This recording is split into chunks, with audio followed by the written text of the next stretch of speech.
Hello friends, welcome to all. आज मैं आपकी जो वीडियो लेके आ रहा हूँ, देखिए एक ऐसा स्टॉक जो कि डेट फ्री शेयर है, उधार मुक्त शेयर आप इसको कहोगे। लेकिन ये स्टॉक सोना नहीं बल्कि डायमंड है, मैं इसको कहूंगा डायमंड, हीरा। अब आप कहोगे ऐसे कैसे? आज से 2 महीने पहले 22 मई को मैंने इसका एक वीडियो क्रिएट किया था, काफी इंपॉर्टेंट वीडियो। डिस्क्रिप्शन में उसका लिंक दूंगा डिटेल में। जो टेक्निकल एनालिसिस बताई गई थी, जरा उनको बारीकी से देखिए, उन लेवल्स को। इंपॉर्टेंट लेवल्स थे वो जो मैंने आपके साथ शेयर किए थे। और आज की डेट में स्टॉक को आप देखिए। और एक और इंपॉर्टेंट डाटा मैं आपके साथ यहाँ पे शेयर करूंगा, आप हैरान हो जाओगे इस डेटा को देख के। भाई ये हो क्या रहा है मार्केट में? जो डेटा अभी हमने आईआरसीटीसी जैसे शेयर्स में देखा था, बिल्कुल उल्टा यहाँ पे देखने को मिल रहा है। चलिए बात करते हैं स्टॉक की थोड़ा डिटेल में, टेक्निकल फंडामेंटल लेवल पे। और आगे बढ़ने से पहले मैं आपको बता दूंगा, अगर आप तक चैनल को सब्सक्राइब नहीं किया तो जल्दी से सब्सक्राइब कर ले, बेल आइकन को प्रेस कर ले, जिससे आपको नोटिफिकेशन आती रहेगी। और साथ में टेक्निकल एनालिसिस सीखने के लिए आप मेंबरशिप ज्वाइन कर सकते हो, ज्वाइन बटन पर क्लिक करके। सारी डिटेल आपके लिए अवेलेबल है। लेकिन टेक्निकल एनालिसिस पे एक रिटेल इन्वेस्टर को मेजर फोकस रखना चाहिए, क्योंकि जब हम फंडामेंटल एनालिसिस करते हैं उसमें मैनेजमेंट का एक बड़ा रोल होता है। और वो वाला जो पैरामीटर है ना, वो किसी को नहीं पता होता है। वो मैनेजमेंट कैसी है, क्या है, वो नहीं पता होता है। तो फंडामेंटल्स आप देखिए। अब मैं ऐसा नहीं कह रहा कि आपको नहीं देखने हैं, देखिए। लेकिन entry, exit, risk plan all should be on the basis of properly on the basis of technical analysis. इसीलिए ये इंपॉर्टेंट होती है। और रिटेल इन्वेस्टर इससे बहुत अच्छा खासा फायदा ले सकता है। गिरते हुए स्टॉक में वो कभी इन्वेस्ट नहीं करेगा, भागते हुए स्टॉक में वो हाथ आजमाए तो अच्छा खासा माल उसके हाथ लगेगा। चलिए बात करते हैं डिटेल में। और आगे बढ़ने से पहले देखिए ये stock Bayer Crop Science agrochemical products. देखिए मैंने पिछले 2 महीने के अंदर, मैं कहूँगा 2 क्या, फरवरी के बाद जिन स्टॉक्स के ऊपर फोकस किया है, जिन थीम्स के ऊपर फोकस किया है, वो ऑलमोस्ट आपने देखे होंगे। बहुत सारे वीडियोस में क्रिएट करता हूँ। Speciality chemical, agrochemical, pharma stocks, इनके ऊपर मेरा मेजर फोकस रहा है, खासकर साथ के साथ एफएमसीजी। इन 3-4 एरियाज पे मैंने फोकस किया है पिछले 2-3-4 महीनों के अंदर, जब से ये गिरावट स्टार्ट हुई है। क्योंकि ये एक डिफेंसिव बैट है। मैंने ही नहीं, अब बड़े बड़े इन्वेस्टर्स को आप देखोगे तो इन्हीं स्टॉक्स पे, इन्हीं एरियाज पे उन्होंने भी फोकस किया है। क्यों? मैं आपको बार बार कहता हूं, क्योंकि यहाँ पे आपने देखा कि किस तरीके से मार्केट की सिचुएशन चल रही है। ये डिफेंसिव बैट्स होते हैं, किसी को पता नहीं कि अगले क्वार्टर में क्या हो जाएगा। अभी बैंक्स खूब सारा एनपीए दिखा देंगे, एकदम धड़ाम भी हो सकते हैं नीचे। ये सब चीजें आगे की स्पेकुलेशंस है, चीजें जो कैलकुलेशन लोग लगा रहे हैं कि कितना लोन बैंकों ने दिया, कितना वापस आ रहा है, कितना नहीं आ रहा है। तो इस एरिया में अलग अलग, लेकिन जो मेजर फोकस एरिया है वो ये एरिया रहा है पिछले 2-3 महीनों में हमारा। और आपको इसी से रिलेटेड बहुत सारे वीडियोस मिल रहे होंगे। बहुत सारे लोग कमेंट भी करते हैं कि आप क्यों इन स्पेशलिटी केमिकल, फार्मा, इनके ऊपर फोकस कर रहे हो, क्योंकि ये अभी 1-2 साल में इनका जो है स्कोप अच्छा खासा दिख रहा है। ये हमको ही नहीं, बड़े बड़े म्यूचुअल फंड हाउसेज, इन सबको ही इसका दिख रहा है। अभी स्टॉक को देखिए, ना के बराबर का डेट फ्री है ऑलमोस्ट, आप ये मान के चलिए।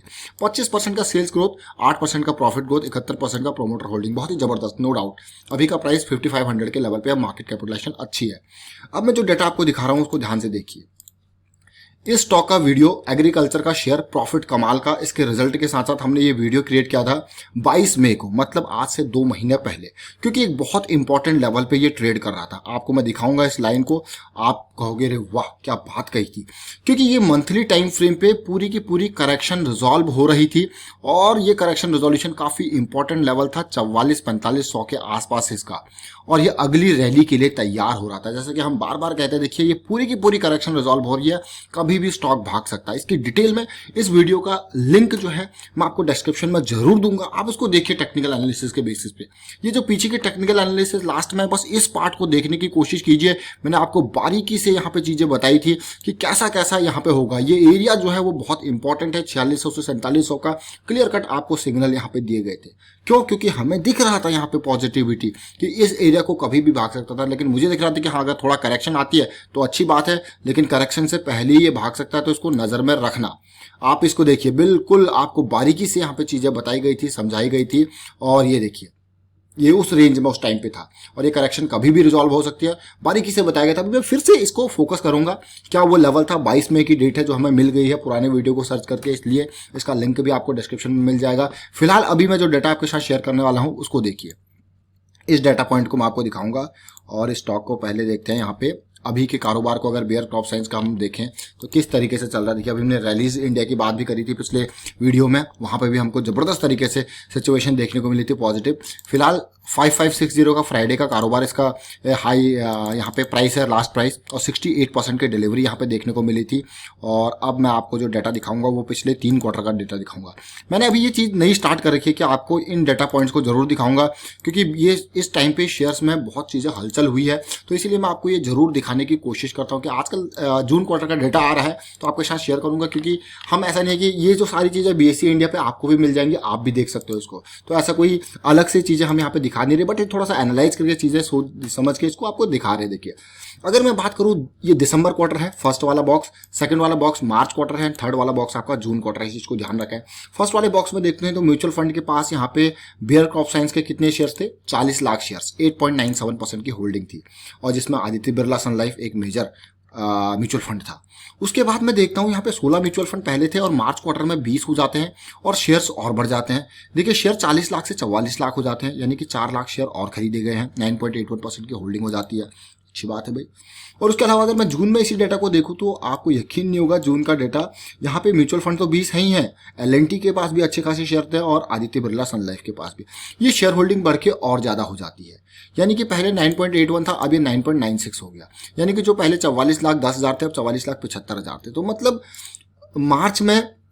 मार्च क्वार्टर में तो खरीदारी की ही अच्छी खासी, और जून क्वार्टर में भी बढ़ाया है, कम नहीं किया है। देखिए, बढ़ाया है, अब देख सकते हो यहाँ पे इवन आदित्य बिरला सन लाइफ को देखिए 5.98, 6.01, 6.03 बढ़ाया है। देखिए, अब ये तो एक है। अब फॉरेन पोर्टफोलियो इन्वेस्टर का देखते हैं, क्या इन्होंने कम किया है या इन्होंने बढ़ाया है। फॉरेन पोर्टफोलियो इन्वेस्टर्स की अगर मैं देखूँ, डिटेल देखूँ तो 75 फॉरेन पोर्टफोलियो इन्वेस्टर्स के बाद 12 लाख शेयर्स थे, 2.68% की होल्डिंग इन्होंने मार्च में कम किया। और उसके अलावा अगर मैं देखूँ, जून में इन्होंने और बढ़ा दिया। देखिए, जून क्वार्टर में इन्होंने बढ़ा दिया, जब गिरावट आई तो इन्होंने टाइमली कम कर दिया, लेकिन जून क्वार्टर में अच्छा खासा बढ़ा दिया, वापस देखिए 2.34 के पास ही चला गया। अब आगे देखते हैं इंश्योरेंस कंपनीज का, देखते हैं, क्योंकि इंश्योरेंस कंपनीज में यहाँ पे 9 इंश्योरेंस कंपनीज दिसंबर क्वार्टर में थी, जो कि मार्च क्वार्टर में 10 इंश्योरेंस कंपनीज होगी। इंश्योरेंस कंपनीज के बाद पहले 16 लाख शेयर्स थे, 16,72,000, मार्च क्वार्टर में इन्होंने और बढ़ा दिए, 16,80,000 शेयर्स हो गए। और जिसमें HDFC लाइफ इंश्योरेंस और LIC दोनों की होल्डिंग अच्छी खासी है। इसको देखें, LIC ने तो अपने शेयर में कोई फेरबदल नहीं करी मार्च क्वार्टर तक, लेकिन HDFC स्टैंडर्ड लाइफ ने शेयर्स खरीदे, जरा देखिए। और अगर मैं बात करूं यहाँ पे जून क्वार्टर के डाटा के हिसाब से देखूं तो आप कहोगे HDFC लाइफ ने जो शेयर्स यहाँ पे खरीदे थे, इन्होंने जून क्वार्टर में प्रॉफिट बुक किया, बेच दिए। LIC की शेयर होल्डिंग वैसी पड़ी हुई है, HDFC लाइफ ने जून क्वार्टर में बेच भी दिया। देखिए अब इस सिचुएशन को। अब बात आती है, क्योंकि भाई ये जो बड़ी बड़े नाम है ना, जो देखते हैं सिचुएशन को, अच्छे टाइम है तो अगर पीक पे जाता है तो बेच के प्रॉफिट भी बुक करते रहते हैं, क्योंकि इनको अपना बिजनेस भी तो देखना है। अब देखिए, रिटेल निवेशकों के हालत देखते हैं क्या है यहाँ पे। रिटेल निवेशक बड़ा शेयर है, डेट फ्री शेयर है, अच्छा शेयर है, डायमंड है मैं कहूँगा इसको। 53,000 रिटेल निवेशक इसमें इन्वेस्टेड थे और होल्डिंग कितनी थी, ऑलमोस्ट 33 लाख शेयर, 7.514% की होल्डिंग। मार्च आते आते इन्होंने भी यहाँ पे हिस्सेदारी कम कर दी और बहुत सारे रिटेल निवेशक निकल गए, 33 लाख से 32 लाख कुछ रह गए, 7.27% की होल्डिंग रह गई। अब जून क्वार्टर आया, पॉजिटिविटी आई और अच्छा खासा दिखा सबको, तो रिटेल निवेशक इसमें इस बार एंट्री कर गए और 55,000 रिटेल निवेशक अब इसमें हो गए और होल्डिंग और भी कम होगी। मतलब नए लोग आए, पुरानों ने माल भी बेचा और 7.22% की होल्डिंग है। जहाँ पे आपने देखा कि अलग अलग तरीके से जो बड़े लोगों ने क्या स्ट्रेटजी अपनाई, पहले माल को बढ़ाया, फिर देखिए किसी ने प्रॉफिट बुक किया, किसी ने और बढ़ाया, म्यूचुअल फंड है या फिर इंश्योरेंस कंपनी या FPI, उन्होंने भी माल को बेचा फिर खरीदा। और यहाँ पे जो रिटेल निवेशक है उनकी होल्डिंग धीरे धीरे कम होती गई, क्योंकि इसमें रिटेल निवेशक जो बड़े निवेशक होते हैं उनका जनरली माइंडसेट सिमिलर टाइप का माइंडसेट होता है। पीक पे जाए तो प्रॉफिट बुक करते रहो, और अगर ट्रेंड चीज़ें रिवर्स होती हुई दिखे, एकदम बॉटम पे नहीं रिवर्स होती हुई दिखे, तो चीज़ें खरीदते रहते हैं वो लोग। लेकिन जो रिटेल निवेशक होते हैं वो इतने ज़्यादा होते हैं, हमेशा देखोगे कि भाई 50,000, 60,000, लाख, 2 लाख, तो अलग अलग लोगों के अलग अलग माइंडसेट होती है। तो आप ये देख सकते हो 7.54, 7.27 और जून में और कम होकर 7.22 होगी। तो लगातार इनकी होल्डिंग कम होती रही। तो अब मैं आपको दिखाने लेकर जाऊंगा इसका सीधा टेक्निकल पार्ट, उसको ध्यान देंगे, समझेंगे। Bayer Crop Science monthly chart, जब हमने मई में इसकी बात करी थी तब स्टॉक को अगर आप देखोगे तो इस रेंज में ट्रेड कर रहा था, 4500-4600 की रेंज में। क्यों कहा था करेक्शन का रेजोल्यूशन है, क्योंकि टेक्निकली हमको यहाँ पे डिटेल में दिख रहा था कि भाई ये करेक्शन जो हुआ है वो आज से नहीं 2017 से चली है, वो खत्म होने को है। ये देखिए 2017 से चली हुई करेक्शन खत्म होती हुई हमको दिख रही थी, इसीलिए आपको क्लियरली समझा दे रहे कि भाई ये रेंज जो है काफ़ी इंपॉर्टेंट है। और ये कोशिश तो जो है जनवरी के महीने में हो गई थी, लेकिन अब जाके वो पार होगा। उस वीडियो को डिटेल में देखिए, जो लास्ट वीडियो है उसको ध्यान से देखिए, समझ के देखिए, वो आपको बहुत हेल्प करेगा।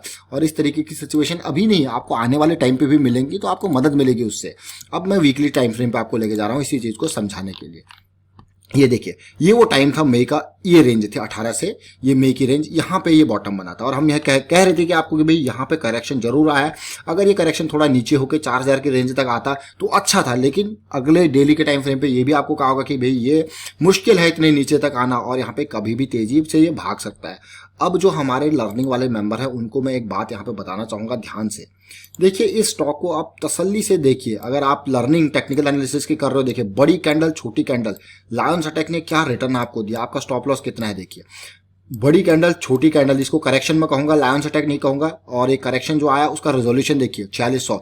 और उस टाइम पे क्लियरली आपको बताया गया था मई 22 को, भाई ये रेंज पार होगी तो बड़ी रैली हम इसमें देख सकते हैं। देखिए बड़ी रैली आई, बड़ी रैली के आने के बाद फिर से ये करेक्शन, 2 वीक का करेक्शन और फिर से बड़ी रैली, फिर करेक्शन, बड़ी रैली जरूर आई, लेकिन इतनी तेजी से ये भागा है एक बड़ी करेक्शन बिना बड़ी करेक्शन के। तो अब मुझे लगता है कि हाँ, इसमें करेक्शन आ रहा है, मौका आपको जरूर मिलेगा। अगर अच्छा होता है तो 5000 पे आ जाए या 4400 के आसपास, इस रेंज में कहीं पे भी आ जाए। लेकिन आपको आते टाइम, गिरते टाइम जब टच कर रहा हूं ना नीचे, तब नहीं खरीदना है। जिस तरीके से इन लेवल्स पे ये रिजॉल्व हुई है चीजें तब खरीदना, उसी तरीके से इसको भी देखना है। चलिए, ये अपडेट था यहाँ पे। अब मैं डेली टाइम फ्रेम पे इसको लेके चलूंगा, और डेली टाइम फ्रेम पे अभी मुझे करेक्शन थोड़ा सा बड़ी देखने को मिल रही है, और अभी ऐसा लग नहीं रहा कि रिजॉल्व होगा। और आपने देखा है कि कुछ लोगों ने यहाँ पे प्रॉफिट बुक भी किया था, और मैं जून में जैसे आपने देखा HDFC लाइफ इंश्योरेंस ने प्रॉफिट बुक किया था, तो ये बड़े टावर को आप देख सकते हो यहाँ पे इस रेंज में इन्होंने प्रॉफिट बुक किया था। देखिए, तो ये चीजें धीरे धीरे समझिए आप टेक्निकल एनालिसिस को, आपको काफी अच्छी लर्निंग होगी। उसके बाद अर्निंग तो ऑटोमेटिक है, लर्निंग को समझिए। देखिए, लर्निंग पे ध्यान दीजिए, अर्निंग ऑटोमेटिक है। वाइंड अप करता हूं, वीडियो को शेयर कीजिए, लाइक कीजिए, चैनल सब्सक्राइब नहीं करते तो जल्दी से सब्सक्राइब कर ले, बेल आइकन को प्रेस कर ले, जिससे आपको नोटिफिकेशन आती रहेगी। Thank you for watching the video.